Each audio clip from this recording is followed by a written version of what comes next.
தம்பி, எதுவில்லாமல் உன்னால் வாழ முடியும், நீரும் சோறும் இல்லாமல் வாழ முடியாது.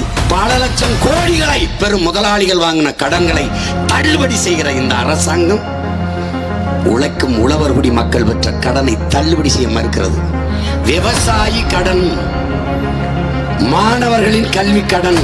இந்த நாடு நாடா சுடுகாடாடா, தரிசுறது தரிசு. கல்வி என்பது மானுட உரிமை, அதை கொடுக்க வேண்டியது அரசின் கடமை. இதை கொடுக்க மறுப்பது மாபெரும் கொடுமை. அதை போராடி பெறாமல் இருப்பது அறிவிழந்த மடமை. அறிவார்ந்த தமிழ் சமூக தம்பி தங்கைகளே, அறிவு என்பது மானிட உடைமை, அதை கொடுக்க வேண்டியது அரசின் கடமை.